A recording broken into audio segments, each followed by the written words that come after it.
بھائی عزیز دوستو، جب ہمارے گھر پر کوئی بڑا فنکشن آنے والا ہوتا ہے تو ہم اس کی تیاریاں بھی اسی زور اور شور سے کر رہے ہوتے ہیں۔ جیسے اگر کسی کے گھر پر شادی کی تاریخ طے ہو جائے کہ 1 مئی کو ہمارے گھر پر شادی طے ہو گئی ہے کسی کی، تو پھر اس ایک دن جو ہماری خوشی کا دن 1 تاریخ مقرر ہو گئی ہے تو اس کی تیاری کے لیے ہم بڑی محنت کرتے ہیں۔ کھانے والے الگ دیکھیں گے، میرج ہال کا الگ انتظام کریں گے، اور جی صاحب جو کپڑے وپڑے خریدنے ہیں ان کا الگ انتظام کریں گے، اور دعوت دینے کا الگ اہتمام کریں گے۔ 1 مہینے پہلے سے ہی جو ہے، بلکہ بعض جگہ تو 6 مہینے پہلے سے تیاریاں چل رہی ہوتی ہیں کہ بھائی بڑا پروگرام فنکشن آنے والا ہے، شادی ہے ہمارے گھر پر، اور جیسے جیسے وہ قریب آ جاتا ہے تو ہماری تیاریاں بھی تیز ہو جاتی ہیں، تیاریوں میں ہماری تیزی آ جاتی ہے، کام شیڈول سب ایک دم الرٹ ہو جاتے ہیں ہمارے، سب ٹائم ٹیبل مقرر ہو جاتا ہے، ڈیوٹی مقرر ہو جاتی ہے، بھائی آپ کو فلاں جگہ رہنا ہے، فلاں جگہ رہنا ہے، آپ کو یہ کام کرنا ہے، آپ کو یہ کام دیکھنا ہے۔ اس ایک دن کو خاص بنانے کے لیے، اور یہ دنیا کا اصول ہے، شادی بیاہ کے علاوہ بھی لے لو، اب اگر آپ کوئی بھی اور جلسہ رکھ لیجئے، آپ کوئی بڑا جلسہ کر رہے ہیں تو اس کی مہینے بھر پہلے سے تیاری کرنی پڑتی ہے، بہت انتظام کرنے پڑتے ہیں آپ کو۔ تو سمجھنے کی بات یہ ہے کہ زندگی میں، دنیا میں کوئی بھی بڑا کام جب آنے والا ہوتا ہے تو اس کی تیاریاں پہلے سے ہونے لگتی ہیں۔ تو اسی طریقے سے ہمارے اوپر ایک بہترین مہینہ، ایک شاندار مہینہ، برکتوں والا مہینہ، کہ جس میں اللہ رب العزت بے انتہا برکتیں اتارتے ہیں، مومن کا رزق بڑھا دیتے ہیں، اور مغفرت عام کر دیتے ہیں، اور طرح طرح کی چیزیں رمضان میں رکھ دیتے ہیں کہ کسی بھی طریقے سے بندہ آئے اور اپنی مغفرت کرا لے، تو وہ مہینہ یعنی رمضان المبارک ہم لوگوں کے درمیان میں آنے والا ہے۔ تو معلوم یہ ہوا کہ بھائی اس کا اہتمام بھی ہمیں اسی طریقے سے کرنا ہوگا کہ جس طریقے سے گھر پر آنے والے کوئی اہم پروگرام کی تیاریاں ہم مہینوں سے کر رہے ہوتے ہیں، تو اسی طریقے سے جب یہ اہم مہینہ آنے والا ہے تو اس کو بھی ترتیب دے کر، اور اس کو عبادت میں کس طریقے سے ہم گزار سکیں اور گزاریں، اس کو ترتیب دینا ہماری ذمہ داری ہے۔ اگر اس کو اہم نہیں سمجھیں گے، بس یوں ہی جیسے دن رات اور دنوں میں ہوتے ہیں، اگر ایسے ہی دن رات سمجھ لیں گے اس کو، تو پھر ہم رمضان کی جو لذت ہے، جو رمضان کے اندر برسنے والی برکتیں اور رحمتیں ہیں، ان کو محسوس نہیں کر پائیں گے۔ اس کے لیے تو کچھ الگ کرنا پڑے گا۔ جس طریقے سے کوئی خاص پروگرام ہو اور اس کو یادگار بنانے کے لیے ہم لوگ پوری کوشش لگاتے ہیں، اسی طریقے سے جو یہ رمضان آ رہا ہے، اس کو ایسا یادگار بنانے کے لیے کہ پورے سال اس کی لذت محسوس ہو، کچھ نہ کچھ خاص کرنا پڑے گا۔ دیکھیے، آپ لوگ جانتے ہیں کہ رمضان کا مہینہ ایسا ہے کہ اللہ رب العزت نے لوح محفوظ سے اور آسمان دنیا پر قرآن کریم کو اسی رمضان کے مہینے میں اتارا۔ یہ بہت اہم مہینہ ہے، یعنی آپ سمجھ لیجئے کہ اللہ رب العزت تو اللہ رب العزت کریم ہی ہے، اور پھر کریم ہوتے ہوئے مزید کرامت اس کی بڑھ جائے۔ میں یوں سمجھ لیجئے کہ اس کو آپ صرف محسوس کر سکتے ہیں، اللہ تعالیٰ کی رحمتوں کو، عنایتوں کو محسوس کر سکتے ہیں۔ ایک بات سمجھیے، اللہ تعالیٰ کی رحمت کو سمجھنے کے لیے ایک بات سمجھیے، اگر کوئی ایمان والا بندہ رمضان کے مہینے میں انتقال کر جائے تو اللہ رب العزت قبر میں ہونے والے سوال اور جواب اور عذاب کو اس سے ختم فرما دیتے ہیں ہمیشہ کے لیے۔ سمجھو بھائی، اس کا مطلب کچھ تو خاص ہے، کچھ تو خاص ہے نا اس رمضان میں۔ لہٰذا کوئی آدمی اگر رمضان میں انتقال کر گیا تو اللہ تعالیٰ قبر کے اندر اس سے حساب کتاب، اس سے سوال جواب جو ہونے والے ہوتے ہیں وہ قیامت تک کے لیے ہٹا دیتا ہے۔ تو اس کا مطلب یہ ہے کہ کچھ نہ کچھ خاص بات اس مہینے میں ہے۔ ان باتوں سے سمجھ کر کے ہمیں بھی کچھ نہ کچھ برکتیں لوٹنے کی ضرورت ہے۔ ایک بات اور سنیے، علماء نے لکھا ہے کہ اگر کوئی غیر ایمان والا بھی رمضان میں انتقال کر جائے تو اللہ تعالیٰ رمضان کے لیے اس سے عذاب ہٹا لیتے ہیں۔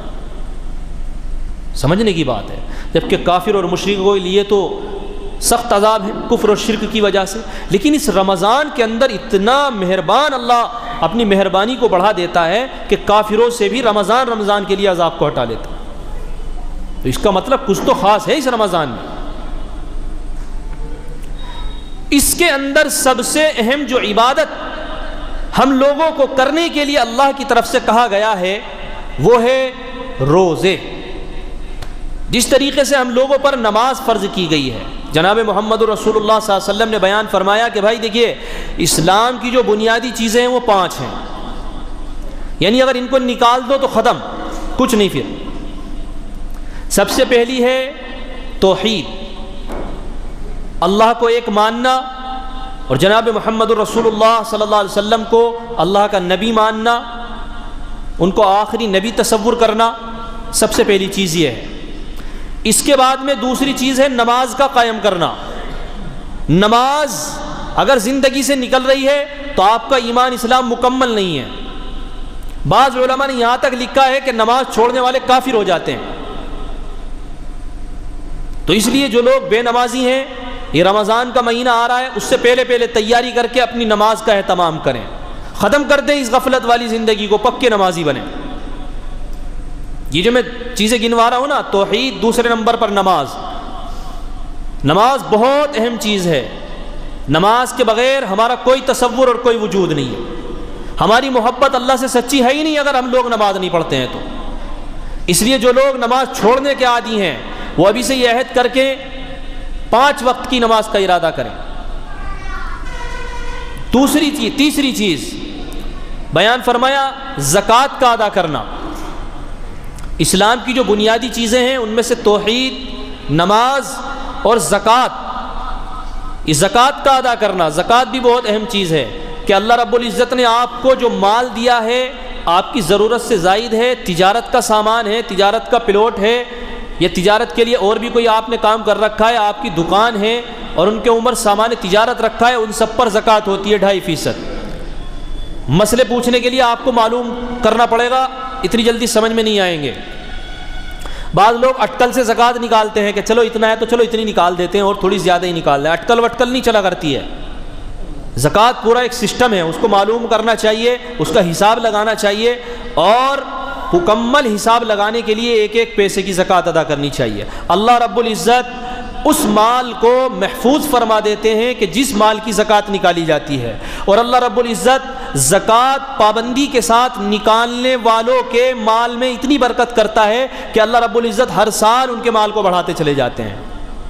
یہی وجہ ہے کہ اگر ایک آدمی اس سال جو ہے 2000 روپے کی زکوٰۃ نکال رہا ہے اور دل سے نکال رہا ہے اور اللہ پر ایمان اور یقین رکھ کر کے نکال رہا ہے، تو اللہ تعالیٰ اس طرح کا نظام بناتے ہیں کہ جب اگلا سال آتا ہے تو اس کی زکوٰۃ 4000 کی ہو جاتی ہے۔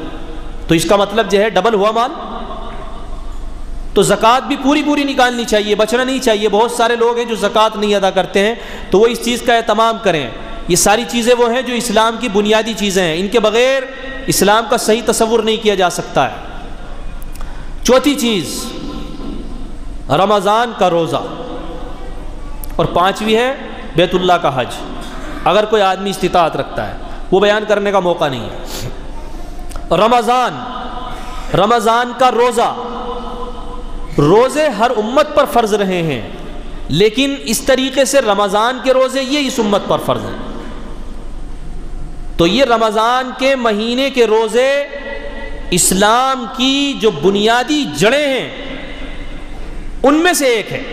اگر کوئی آدمی رمضان کے روزے رکھتا ہے تو وہ اسلام کی جو بنیادی چیز ہے اور جو ایک دم جڑ ہے وہ اس کو مضبوطی سے پکڑے ہوئے ہے۔ بعض لوگ بڑا ہلکے میں لیتے ہیں اس چیز کو۔ دیکھیے، اللہ نے روزہ رکھنے والوں کو یوں بیان فرمایا، من صام رمضان ایمانا واحتسابا، کہ جو شخص رمضان کے روزے رکھے اللہ پر ایمان لاتے ہوئے اور اللہ سے اجر کی امید رکھتے ہوئے کہ اللہ مجھے اس کا اجر دے گا. کیونکہ روزہ ایک ایسی چیز ہے جیسے آپ نماز کا وقت ہے، اگر آپ بے نمازی ہیں تو لوگوں کو نظر آ جائیں گے کہ آپ نماز کے وقت میں جو ہے نماز پڑھنے نہیں جا رہے ہیں، ادھر ادھر ٹہل رہے ہیں، تو لوگوں کو نظر آ جائے گا کہ یار یہ آدمی بے نمازی ہے. لیکن جو روزے کا مسئلہ ہے، روزے کا معاملہ ایسا ہے کہ جو انسانوں کو نظر نہیں آتا. بھائی اگر میں یہ کہوں ابھی آپ سے کہ میں روزے سے ہوں تو اس کی کوئی علامت ظاہر ہو رہی ہے، نظر آ رہی ہے، آپ مان لیں گے. اور اگر میں یہ کہوں میں روزے سے نہیں ہوں تو آپ مان لیں گے، کچھ دیکھتا ہی نہیں ہے. یہ تو بندے اور اللہ کے درمیان کا بڑا خاص تعلق ہے، سمجھنے کی ضرورت ہے اس بات کو. آپ اپنے گھر میں اکیلے ہیں، فریج کے اندر سارا سامان رکھا ہوا ہے، کھانے پینے کا شاندار چیزیں رکھی ہوئی ہیں، آپ کے گھر پہ کوئی ہے ہی نہیں، اکیلے ہیں آپ، رمضان کا مہینہ چل رہا ہے، آپ نے روزہ رکھا ہوا ہے. اب آپ دیکھ رہے ہیں کہ مجھے یہاں پر کوئی دیکھنے والا نہیں ہے، میرے گھر والے بھی نہیں ہیں، وہ کہیں گئے ہوئے ہیں، میں اکیلا ہوں. چاہے تو میرا دل جتنا چاہے چیزیں نکال کر کے کھاؤں اور میں مزے لوں، دوپہر کو الگ شام کو الگ. لیکن آپ کا دل پھر بھی کہتا ہے کہ نہیں بھائی یار مجھے اللہ نے حکم دیا ہے کہ میں رمضان کے روزے رکھوں، لہٰذا یہ ساری چیزیں اپنی جگہ ہے، میں روزے سے ہوں. یہ دیکھیے اخلاص. اسی لیے تو اللہ نے بیان فرمایا ہے ایک حدیث کے اندر کہ بھائی تمام چیزوں کا بدلہ ہے، کہ اس کا یہ بدلہ، اس کا یہ بدلہ، اس کا یہ بدلہ، اور روزے کا بدلہ تو میں خود ہوں. سمجھ گئے بھائی جس کو اللہ خود مل جائے، جس کو اللہ یوں کہے کہ بھائی کوئی آدمی روزہ رکھ رہا ہے، اس کا بدلہ تو میں خود ہوں، میں تیرا ہو جاؤں گا، میں تجھے مل جاؤں گا، تو اس سے بڑی کیا بات ہے. جسے ایک وہ واقعہ لکھا ہے نا، ایک بادشاہ نے اعلان کرایا، سامان لگا دیا سب، سونے چاندی زیورات مال، اور اعلان کر دیا. ادھر ایک باندی بھی کھڑی ہے، ایک غلام کھڑا ہے، اور درباریوں سے کہہ دیا کہ بھائی جس کی مرضی میں جو آ رہا ہے کل صبح جو بھی جس چیز پہ ہاتھ رکھے گا یہ چیز اس کی ہو جائے گی. بادشاہ نے اعلان کر دیا. اب تمام لوگوں نے صبح کا انتظار کیا کہ بھائی صبح آنے دو. جیسے ہی صبح آئی بادشاہ نے اعلان کیا کہ بھائی رکھ دو جس پہ جس کا ہاتھ رکھا گیا وہ چیز اس کی. تو سارے لوگ بھاگے دوڑے تیزی کے ساتھ میں، اور جس کے ہاتھ میں جو چیز بھی لگی اس نے اس کو اٹھا لیا. جو ادھر باندھی یا غلام کھڑی تھی اس نے بادشاہ کے اوپر ہاتھ رکھ دیا. سمجھ رہے ہیں بھائی؟ اس نے بادشاہ کے اوپر ہاتھ رکھ دیا اور کہا کہ بادشاہ سلامت، آپ نے یہ اعلان کیا تھا کہ جس نے جس چیز کے اوپر ہاتھ رکھ دیا وہ چیز اس کی. تو بادشاہ نے کہا کہ تم نے یہ سونا چاندی مال زیورات ان پر ہاتھ کیوں نہیں رکھا؟ کہا کہ ایسا نہیں ہے بادشاہ سلامت، یہ تو سب عارضی چیزیں ہیں، اگر آپ میرے ہو گئے تو یہ تو سب کچھ میرا ہے. یہ تو بیوقوف لوگ ہیں جو مال دولت اور ان چیزوں کی طرف بھاگ رہے ہیں. آپ مجھے مل گئے تو اب مجھے کس چیز کی ضرورت ہے؟ آپ میرے ہو گئے تو بادشاہت میری ہے، اس لیے میں نے آپ کے اوپر ہاتھ رکھا ہے. تو اللہ اگر کسی کو مل جائے تو پھر اسے کس چیز کی ضرورت ہے؟ اس لیے روزہ رکھنے والوں کے متعلق اللہ نے بیان فرمایا کہ بھائی روزے داروں کا بدلہ میں خود ہوں. اس لیے روزوں کا اہتمام کرنا چاہیے. نوجوان نسل کے اندر بہت بڑا طبقہ ایسا ہے جو روزہ نہیں رکھ رہا، اور ان سے کہا جائے بس مجھ سے نہیں ہوتا ہے، مجھ سے نہیں رکھا جاتا ہے. کیوں نہیں رکھا جاتا ہے بھائی؟ جہنم کی آگ کو برداشت کر سکو گے؟ کیوں نہیں رکھا جاتا ہے؟ یہ سب بیکار کی اور جھوٹ باتیں. اگر اللہ کی محبت اور اللہ کی عظمت دل کے اندر آ گئی تو روزہ رکھنا آسان ہے، کوئی مشکل کام نہیں ہے. اور اگر اللہ کی محبت دل کے اندر نہیں ہے تو بھائی مسجد میں آنا بھی مشکل ہے. بڑی سخت وعید ہے روزہ نہ رکھنے والوں کے لیے. ایک صحابی بیان فرماتے ہیں کہ جناب محمد الرسول اللہ صلی اللہ علیہ وسلم نے بیان فرمایا کہ ایک رات میں سویا تو میں نے خواب دیکھا کہ دو لوگ آئے، دو فرشتے آئے اور مجھے اٹھا کر کے لے کر کے چلے. جناب محمد الرسول اللہ صلی اللہ علیہ وسلم ان کے ساتھ چلے. دیکھتے کیا ہے کہ ایک بہت اونچا پہاڑ ہے. وہ فرشتے مجھے ان کے پاس لے کر کے گئے. میں نے کہا کہ میں تو اس کے اوپر نہیں چڑھ سکتا ہوں، بڑا دشوار ہے. تو ان فرشتوں نے کہا کہ ہم آپ کے لیے آسان کر دیتے ہیں. کہہ رہے تھے جناب محمد رسول اللہ علیہ وسلم بیان فرماتے ہیں کہ میں جب اوپر چڑھا تو مجھے چیخنے پکارنے کی آوازیں آنے لگی، بہت زیادہ خطرناک آوازیں آنے لگی. میں نے معلوم کیا کہ بھئی یہ کیا ماجرا ہے، یہ کون لوگ چیخ رہے ہیں؟ کہا کہ اللہ کے رسول یہ جہنمی لوگ ہیں. اللہ کے نبی صلی اللہ علیہ وسلم پھر آگے گئے تو آگے دیکھا ہے کہ کچھ لوگ ہیں کہ جن کو الٹا لٹکا رکھا ہے، ان کے پیروں کے اندر رسیاں باندھ کر کے ان کو الٹا لٹکا رکھا ہے، ان کے گال کاٹے ہوئے ہیں اور ان سے مستقل خون نکل رہا ہے۔ اللہ کے نبی صلی اللہ علیہ وسلم نے بیان فرمایا کہ یہ کون لوگ ہیں؟ تو فرمایا کہ یہ وہ لوگ ہیں کہ جو افطار کرنے سے پہلے ہی افطار کر لیا کرتے تھے، یعنی روزے دار نہیں ہیں یہ لوگ، جو لوگ روزہ نہیں رکھتے ہیں وہ ہیں یہ لوگ، ان کے ساتھ میں یہ عذاب ہو رہا ہے۔ تو بھائی جو نوجوان یا جو لوگ بھی مسلمان روزہ رکھنے سے بچتے ہیں تو یہ بات دھیان میں رکھو کہ جب اللہ کے سامنے حاضر ہوگے اور جب یہ آنکھیں بند ہوں گی تو ابھی تو تم یہ کہہ دیتے ہو کہ ہم سے نہیں ہو پاتا ہے، بھوک برداشت نہیں ہو پاتی ہے۔ بھائی کچھ تو قربانی دینی پڑے گی، بھوک برداشت نہیں ہوتی ہے، ہم سے روزہ نہیں رکھا جاتا ہے تو تبھی تو روزہ رکھنے کا مزہ ہے۔ اب اگر تمہیں بھوک برداشت ہو جاتی ہے پھر بھوکے رہ رہے ہو تو پھر مزہ تھوڑا ہی ہے۔ دل کر رہا ہے کہ روٹیاں کھا لوں، دل کر رہا ہے کہ کھانا کھا لوں، دل کر رہا ہے کہ پانی پی جاؤں، لیکن پھر بھی اگر بندہ یہ کہے کہ نہیں یار میرے اللہ نے مجھ سے کہا ہے کہ رمضان میں روزے رکھنا، میں یہ چیز نہیں کھاؤں گا، تو اسی میں تو محبت کا مزہ ہے۔ تو اس لیے بھائی اگر آپ لوگ روزہ نہیں رکھتے ہیں تو پھر یاد رکھیے کہ بڑی سخت وعیدیں ہیں، اور مرنے کے بعد ہی سے روزہ نہ رکھنے والوں کو بہت سخت عذاب شروع ہو جاتا ہے۔ تو جو یہ نوجوانوں میں اور مسلمانوں میں ایک چلن چل پڑا ہے، اور اب تو ہوٹل عام ہو گئے ہیں، ہوٹل عام ہو گئے ہیں کہ رمضان میں دن میں بھی ہوٹل کھلتے ہیں اور لوگ وہاں بیٹھ کر کے کھانا کھا رہے ہیں، بے شرمائی کی حد ہوتی ہے۔ جناب محمد رسول اللہ صلی اللہ علیہ وسلم نے ایسے لوگوں کو بدبخت کہا کہ بدبخت ہیں وہ لوگ کہ جو رمضان کا مہینہ پاتے ہیں اور اس کے باوجود بھی بیمار نہیں ہیں، مسافر بھی نہیں ہیں، مسافروں کے لیے تو گنجائش ہوتی ہے، بیمار نہیں ہیں، مسافر بھی نہیں ہیں، اور پھر بھی جو ہے ہوٹلوں کو آباد کر رہے ہیں اور روزے نہیں رکھ رہے ہیں، تو ایسے لوگ یہ بدبخت ہیں۔ تو بھائی رمضان کا مہینہ آنے والا ہے، بڑا اہم مہینہ ہے، بڑی فضیلتیں بڑی برکتیں اس میں اترتی ہیں۔ دوسری بات نماز تراویح بڑی اہم عبادت ہے، وقت نہیں ہے نہیں تو میں اور باتیں بتاتا، بس میں تو یہ بتانا چاہ رہا ہوں کہ آپ لوگ جو ہے رمضان کے ماحول میں ڈھل جائیں۔ یہ ساری باتیں جو میں آپ کو بتا رہا ہوں کہ آپ اپنے ذہن کو تیار کر لیں۔ بھائی میں نے شروع میں بتایا کہ جس طریقے سے گھر پر ہمارے ایک فنکشن کا دن مقرر ہو جاتا ہے کہ بھائی 1 مئی کو ہمارے گھر پر شادی طے ہو گئی ہے، تو اس کی تیاری اور فنکشن اور کپڑے اور یہ اور وہ جب ساری چیزیں تیار ہونے لگتی ہیں تو میں آپ کو اسی ماحول میں ڈالنے کی کوشش کر رہا ہوں کہ بھائی ایک اہم مہینہ، برکت والا مہینہ رمضان المبارک، یہ ہم لوگوں کے اوپر سایہ فگن ہونے والا ہے، بہت قریب آنے والا ہے، تو اس کے لیے آپ پہلے سے تیار ہو جائیں۔ اور دیکھو میری ہمت تو نہیں ہو رہی تھی، مجھے گلے میں بہت تکلیف ہے، بولا نہیں جا رہا، مگر میں نے سوچا تھا چلو کچھ تو کہہ دوں، کچھ رمضان کا ماحول بنے۔ ایک اور اہم بات سن لیجئے، رمضان گزارے کس طرح سے، یہ ایک اہم چیز ہوتی ہے۔ سب سے پہلے تو یہ بات سمجھ لیجئے کہ جو آدمی اپنا ٹائم ٹیبل مقرر نہیں کرتا تو اس کا رمضان جو ہے بس ایسے ہی گزر جاتا ہے ادھر ادھر۔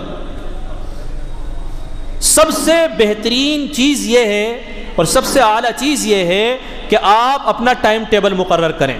ایک تو یہ بات اپنے اوپر لازم کر لیں کہ بھائی دیکھو ہم لوگ سحری میں تو اٹھتے ہیں، لہٰذا تہجد ضرور پڑھیں۔ رمضان میں ایک دن بھی تہجد نہیں چھوٹنی چاہیے۔ بھائی 5 بجے میرے خیال سے روزے کا ٹائم ختم ہو جاتا ہوگا جو ابھی ٹائم ٹیبل سے معلوم ہو جائے گا۔ آپ 4 بجے اٹھ جائیں، آدھا گھنٹہ عبادت کریں اللہ کی۔ اگر آپ قریب میں اٹھیں تب بھی اللہ کی عبادت کریں۔ 2 رکعت پڑھ سکتے ہو پڑھو، 4 پڑھ سکتے ہو پڑھو، 6 پڑھ سکتے ہو پڑھو، 8 پڑھ سکتے ہو پڑھو، جتنا تم اللہ سے محبت کرتے ہو اتنی رکعت پڑھو، کم سے کم زیادہ سے زیادہ 12 رکعت، کم سے کم 2 رکعت۔ رمضان میں تہجد ضرور ادا کریں، بہت آسان ہوتا ہے اٹھنا، اس لیے کہ سحری کھانے کے لیے تو اٹھنا ہی ہے۔ سب سے پہلے استنجے کے لیے جائیں گے، آپ استنجا کریں، وہیں سے وضو بنا کر کے گھر میں ہی جو ہے مصلی بچھا کر 2 رکعت 4 رکعت جتنا وقت ہو وہ پڑھ لیں، سحری کر لیں۔ سحری کے بعد میں نماز جلدی ہو جاتی ہے۔ نماز کے بعد میں کوشش یہ کریں، بہت سے لوگ بیچاروں کو دکان کھولنی ہوتی ہے تو ان کا ٹائم ٹیبل اپنا الگ ہو سکتا ہے، وہ اپنا ٹائم ٹیبل اپنے حساب سے سیٹ کر سکتے ہیں، تو فجر کی نماز کے بعد میں اپنا مسجد میں یا گھر میں آ کر کے قرآن کریم کی تلاوت کریں۔ قرآن کریم کی تلاوت کرنے کے بعد میں اشراق کا وقت جب ہو جائے 2 رکعت اشراق پڑھیں، 4 رکعت اشراق پڑھیں، اور اشراق پڑھنے کے بعد سو جائیں گھنٹے 2 گھنٹے کے لیے۔ اور گھنٹے 2 گھنٹے سونے کے بعد میں پھر اپنے کاموں پر نکل جائیں. اور اگر آپ کا ٹائم ٹیبل اس کے علاوہ ہے تو آپ اس کے علاوہ بھی کر سکتے ہیں. ٹائم ٹیبل کو بہت سیٹ کرنا ضروری ہے, تبھی رمضان گزارنے میں مزہ آئے گا. لکھ کر کے لگا لیں کہ مجھے اس ٹائم یہ کام کرنا ہے روز, پھر دیکھیے گا آپ کتنا مزہ آئے گا رمضان گزارنے میں. پھر ظہر پڑھیں, کوشش یہ کریں کہ جماعت نہ چھوٹے. ہر نماز کے بعد میں کچھ نہ کچھ ذکر کر کے جائیں مسجد کے اندر, چاہے 1 رکوع پڑھ کے جائیں, 2 رکوع پڑھ کے جائیں. قرآن کریم کی زیادہ سے زیادہ تلاوت کریں. جب افطار کا وقت ہو جائے, اگر آپ دکاندار ہیں تو آدھا گھنٹہ پہلے دکان بند کر دیں اپنی, گھر پہ جائیں, سارے گھر والوں کو بٹھائیں اور 15 منٹ پہلے 10 منٹ پہلے سارے لوگ دسترخوان پر بیٹھ جائیں اور بچوں کو بھی لیں اور دعاؤں کا اہتمام کریں. سارے لوگ دعاؤں کا اہتمام کریں. اور جب روزہ افطار ہو جائے, گولا ہو جائے, تو پھر سب لوگ روزہ افطار کریں, اللہ کا شکر ادا کریں, مغرب کی نماز ادا کریں. تھوڑا بہت جو بھی آپ کا پھر اپنا چائے پینے کا ماحول ہے, اور بیڑی پینے والے تو بیڑی پیتے ہیں, ان کو تو روزہ بھی اگر یہ لیں گے فوراً ارے نماز بھی بعد میں دے گا, پہلے بیڑی مارو, بڑا جو ہے شوق ہوتا ہے ان کو, وہ جسے جو کرنا ہے. بہرحال چائے پینے والے چائے پیے, اپنا نماز کی تیاری کریں, تراویح پڑھیں, پھر اس کے بعد میں جلدی سونے کی کوشش کریں. تو یہ ٹائم ٹیبل سیٹ کریں اور اس کو گھر میں لکھ کے لگا دیں. 1 ہفتہ اس کے مطابق کام کریں, اس کے بعد دیکھیں آپ کو رمضان گزارنے میں اگر مزہ نہ آئے تو آپ مجھ سے بتانا. اور اگر ایسے ہی گزاریں گے جیسے آپ چل رہے ہیں, کبھی بھی اٹھ گئے, کبھی سو گئے, کبھی چلے گئے, کبھی کوئی, تو اس میں مزہ نہیں آتا ہے. رمضان کا ٹائم ٹیبل سیٹ کریں اور اس کے مطابق زندگی گزاریں, انشاءاللہ بہت مزہ آ جائے گا. اللہ تعالیٰ عمل کی توفیق عطا فرمائے. وآخر دعوانا الحمد للہ رب العالمین. سنت ادا